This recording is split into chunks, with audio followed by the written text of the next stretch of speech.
Today, I'm breaking down the 7 fatal flaws for faculty interviews. Avoid these mistakes and you'll do great. All right, I just got off the call with a brilliant postdoc who bombed their faculty interview, and it inspired me to make this video. This person had been preparing for months, they had dozens of publications, and they still failed. And after talking to them, I realized why. Do you want to know why? Because they prepared for the wrong interview. Here's the thing nobody really tells you about academic interviews, and unfortunately, our academic programs don't really prepare us for this. That the interview process is actually not like a test or like an exam at all. It's not even like your dissertation defense. It's very different. Faculty interviews are much more like auditions, or even as cheesy as it is to say, like it's dating. So after sitting with dozens of candidates through Professor Town, I wanted to share with you today what are the things that search committees actually look for, and what are the fatal flaws for your interview. Stick around until the end because I'll be sharing an interview prep timeline that will get you ready for the day. And this day is so important. It's so important to prepare because, as you've probably known, faculty interviews are so few and far between. And you want to make sure that you take every single precaution and take care to practice every single step to nail that interview. Number 1 is thinking that it's some sort of academic exam. Now, let me tell you about my faculty friend Sarah, who recently had a postdoc interview at Yale. Studied for it like she was studying for one of her exams. She memorized every statistical test she's ever done. She remembered every methodology. She ran through every single experiment all over again. Even reread every paper from every citation she had ever done. Fortunately, she didn't get the job. And the reason is because she was preparing for the wrong thing entirely. Listen, this is really important to understand. Once you've gotten that interview, the faculty committee knows that you can do research and you're actually completely qualified from that academic perspective. We've already read your papers and we know that you can do research. And so the interview isn't about testing your knowledge of statistical methods or research methodology. This process, this day, the campus visit, the interview, it's actually there to make sure that you fit well within the organization. This is a huge component on our rubric, on our scorecard for any interview candidate. And this is referred to as collegiality. So instead of preparing for it like an exam, remember, it's more like a date where we're trying to figure out if we are right for each other, if you're right for our department, and if our department is right for you. So your job to increase your likelihood of success on this date isn't to study everything you've ever done, but it's to identify the parts of your profile that are a good match for the department. So don't study like an exam. Instead, find all the things that mesh well between you and the department or the school that you're applying for. Now, that's not to say some technical questions might come out of curiosity, right? We invite all the faculty to attend your interviews, and sometimes somebody is just curious why you picked method X over method Y. You already did this work and you're probably already an expert. So it's unlikely that a faculty member is going to ask you an interview question that you weren't ready for. But besides that, we've all been faculty members, right? We've all done research and we know that you're not going to remember every single fact, figure, statistic, and step that came out of a research paper that you did 2 years ago. The goal is to understand if we are right for one another. Here's a mindset shift I want you to start with that's changed the game for our clients. And that's, I'm not trying to prove I'm smart enough. I'm trying to show that we're compatible. Number 2, giving a conference talk as your job talk. One of the most common mistakes I see for research faculty interviews, and unfortunately, it's an interview killer. People think, I'll just give one of the talks I gave last month. It went really well during the conference, so I'm sure it'll go really well during my interview. No. Your job talk is so different than a normal research seminar. It's not even close. So let's talk about some of the things that are different. When you're giving a conference talk, you're likely talking to other experts in the field, right? Everyone at this conference is there for that subject matter. But here's the thing. When you're at a job talk seminar or a campus interview, right, interchangeable terms, a lot of the people in that audience aren't experts, right? The entire department is there, sometimes including grad students. So the audience is much broader than you might be used to. In addition to that, we're not hiring you necessarily for the work you've done, but we're hiring you for the future work that you will do. So here is a 3-step process to really nail this aspect of the interview. Part number 1 is to start at least 1 or 2 levels broader with more context than you might have given during your conference talk. Because remember, it's not just your field specialist, but the entire department that's there. So start at a much broader level, giving a lot more context than you would if they were experts in your field, right? Present your interview and your job talk as though you're giving it to a grad or even undergrad student. Because for a lot of those faculty members, their familiarity with your subject matter might actually be at the undergrad level. Part 2 is don't get lost in the weeds. Give us your research story, but keep it at the key high-level points. Don't get lost in the weeds and the specifics and the nitty-gritty of your research. We don't need to know every step of every paper you've ever done, but what is the overarching narrative and story of your research, highlighting key points in that story. Finally, this is unfortunately where most candidates fall flat, right? Steps 1 and 2, a lot of candidates nail, but part 3 is connecting the dots. Take your story and tell us as the interviewees, as the interviewers, how you will bring your vision to life within our department, right? Saying you'll continue your research is kind of vague, generic. We don't really know what to do with it. But as you're highlighting your story, tell us how your story fits within our department's narrative. So when you hit near the end of your research statement or the research seminar, make sure you highlight the things that you'll be doing within our department to help us both further our objectives. Call out the specific members of the audience that you look forward to working with, or maybe parts of the department that are lacking, where your research will kind of help cover those gaps. If you do enough research and you identify those gaps, those are the things that get you hired, right? Like if in your research seminar, you said, I noticed that there's a gap in your curriculum around microbiology and all the world's leading institutions are moving towards that direction. I'd love to fill that gap. That's the kind of stuff that gets the committee excited about you as a candidate. Stake number 3 is generic future plans, tying pretty closely to our last point. I've reviewed dozens of job talks, and you want to know the number 1 reason committees pass on candidates? It's generic future plans.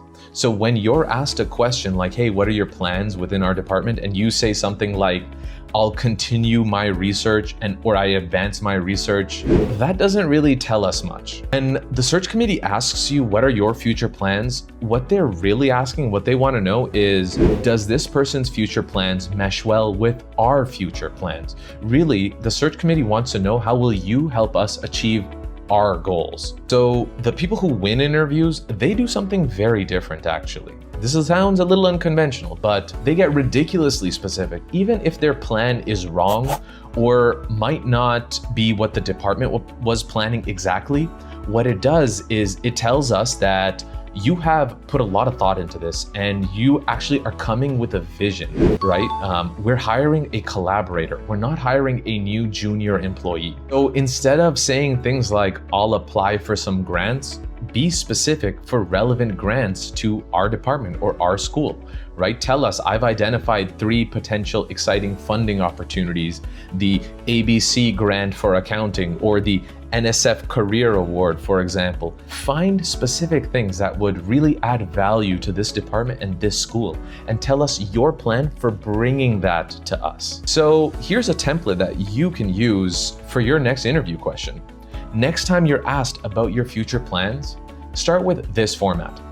In my first year, I plan to X action with Y specific faculty member or collaborator in order to pursue whatever research opportunity or grant opportunity or funding opportunity with an intended deadline of X date. That's the real kicker here. It shows us that you really have thought this through and you have a plan in mind. I have an exciting story from one of the clients that I worked with, and they were doing an interview, and during that interview process that they realized that this department had a lot of like plant-related facilities, none on circadian rhythms. And so they suggested that to the department that, hey, like I'm excited to fill this gap that I've identified. And while that wasn't the department's exact plans, they got excited that this person proposed bringing certain expertise to the department to help grow and enhance that department. And the good news, that faculty member got a job 2 days later. Mistake number 4,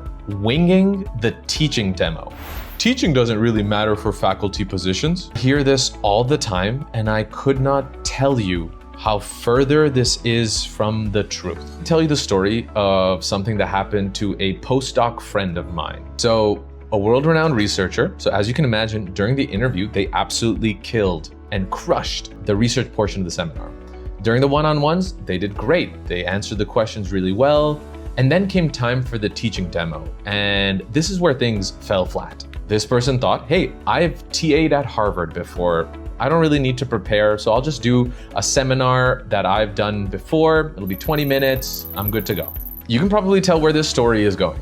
They did not get the job. Want to know why? Well, after they got their feedback survey, 2 of the undergrad students that were in the audience had commented that this lecturer seemed unprepared and even a little condescending. So here's the reality. Even at R1 research universities, your teaching demo really matters. I mean, if you look at the job profile for most faculty positions, teaching, even in a research role, is about 20 to 40% of the job. You really have to nail a fifth of that job or almost a half of that job in your interview. You have to demonstrate that you can do it well. And the faculty wants to know, will this person be able to handle their teaching load? Will students complain about them? Will this person have to be replaced, or will some other teacher need to come in to manage their teaching load? And so here's a system that I found works for me. Before doing an interview, I try to do a deep dive on the courses being taught within that department or that school. Or maybe you already know the degree that you'll be teaching within.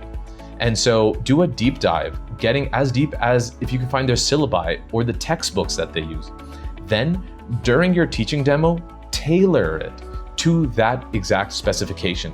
The specific courses that might exist, try to pull examples from the textbooks that you found. Then here's my secret weapon for winning teaching demos. Include a engaging participation component every 7 to 8 minutes. All right, this can be super duper simple. You don't have to get fancy with it.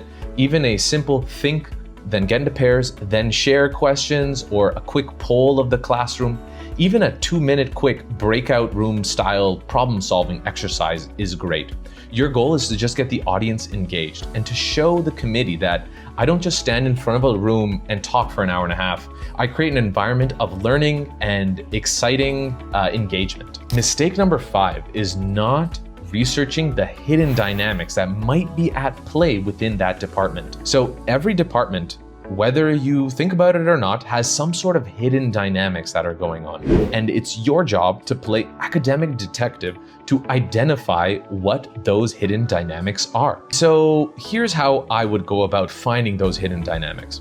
First, I might try to pull the school's strategic plan. This is usually available on their school website. This document will tell you exactly what the school is planning for the next 5 years. This allows you to really integrate that into your interview. You can talk to the specific things that the school is trying to doing and how you'll align with that. Then check for recent grant or financial awards that the team has gotten. The reason for that is these new centers that might be built, these new grants are usually trying to be used for some specific priority. And these grants usually shape hiring priorities as well.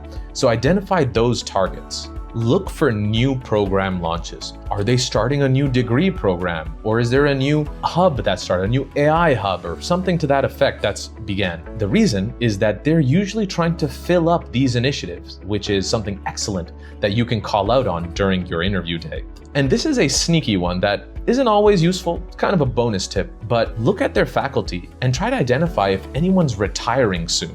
For example, did anyone get their PhD or doctorate 30 to 40 years ago? That'll usually signal somebody on their way to retire. And retirement usually means that the department is trying to fill those gaps that will be created. And now your job is to take all these pieces of information and try to weave them into your answers throughout the day.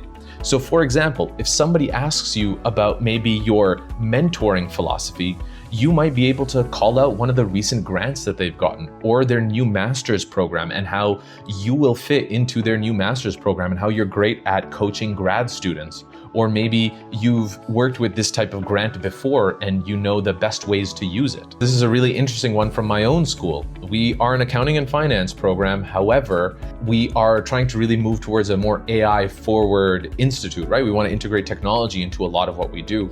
And a recently hired successful candidate made that front and center, right? They identified that the school is trying to integrate technology and AI more into our curricula. And so they included a few different slides during their presentation to say, this is the experience I have, and this is the vision that I have for this. And they just found that through our strategic plan found online. So excellent tip, and they were hired. Mistake number 6. You'd never expect this, but one of the biggest fatal flaws during a faculty interview is messing up the lunch.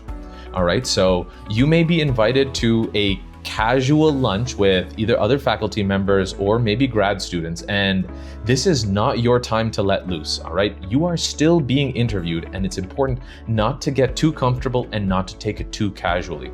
I have seen faculty members in the past get a little too relaxed during this lunch and start bad-mouthing their previous institutions or talking about how they were not looking to work too hard.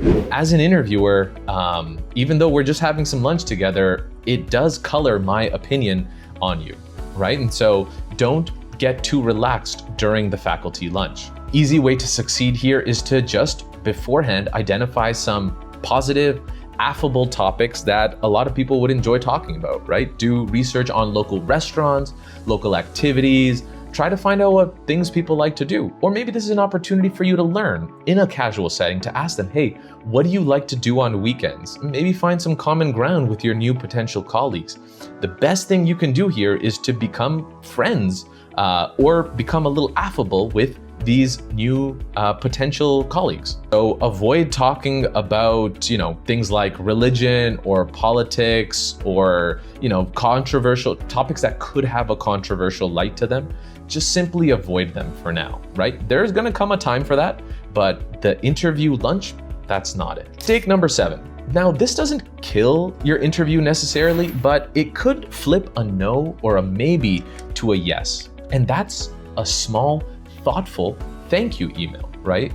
During your day, you're gonna be talking with dozens of people. Your job, the challenging part, is to note down or remember key conversation things that happen and then send a follow-up email including those. If you had a great conversation about microbiology with Professor Kim, make sure afterwards, after your interview day is done, you send out thank you emails referencing all these great lively conversations you've had throughout the day and things you're excited to work on together. If you're looking for a thank you email template, you can actually find one on professortown.com. We have a free resources package. So just click that, enter your email, and you'll get access to our email templates, our thank you email template, as well as a variety of other email templates that are useful for you. So those are some major fatal flaws that could change the game for your interview. And so here is a concise timeline that you can use during your preparation. About 8 weeks out, this is when you start, right? As soon as you find out that you got the interview, this is where your preparation begins. So 8 weeks out, do a very deep dive into all of the literature published by all of the department individuals in the department, all right? I know it sounds tedious, I know it sounds like a lot of work, but like I said, faculty interviews are so few and far between. You need to take every step that you can to land that role. So map out potential collaborations, take a look at all the exciting things that the department is doing and see where you fit into that, right? Create slides in your presentation around that to show that you did the work. 4 weeks out, a month before your presentation, or as long as you can, start practicing. Start practicing with an audience that is not familiar with the topic, or watch your own presentation back. Does it make sense if you didn't know the topic, right? Is it giving enough context that an undergrad or a grad student could pick up the material? 2 weeks before your demo day, this is where things should be locked in, right? Make sure you've researched the specific courses that that department teaches and your teaching demo aligns with what they're doing and what they're hoping to accomplish. 1 week out, no major changes, just refinement, right? You wanna get the timing down, you wanna nail down your outfit, you wanna have it all selected, and you wanna make sure that you've confirmed all your travel arrangements, right? Leave nothing to the last minute. Preparation is the key to success for this interview. Print copies of your presentation. A lot of faculty members don't come with your interview package ready to go. Some of them won't come with a laptop either. So printing out a few packages is a great idea with your resume, your cover letter, maybe a publication that you're proud of, and maybe even slides from your presentation so they can make notes. Faculty members love making notes. Day before, go to your location. I know it's a lot more expensive, but I have seen many interviews fall apart because the candidate decided to drive in or fly in that morning. Maybe there was an accident on the highway. Maybe they're running a little late because the flight is delayed. There are so many things you can't control, and you don't want it to mess up your mojo on the day of. And on the day of, try to arrive as early as you can. Try to set up everything as early as you can. Make sure the technology is working. Make sure you brought all your paper copies. Have your water bottle. Don't drink too much coffee. Try to eat lunch if you can, and stay cool and collected. So I've just given you the insider playbook to how to really avoid some of the fatal mistakes that a lot of candidates make during their interview day. This is the kind of stuff that the search committee thinks about or deals with behind closed doors. But here's the thing, knowing what to do and actually doing it are two very different things. So my recommendation to you to get started is to go to professortown.com and get our free resources package that has templates and guides for a lot of the stuff we talked about today. But even if you decide not to, please don't make these 7 mistakes and you're gonna do great. Thanks for watching, and remember, if you've gotten to the interview stage, they already think you're qualified. Now, your job is to show them that you're the colleague that they wanna work with for the next 30 years. Thank you so much for watching. I'm Horace with Professor Town, and I'll see you in the next video.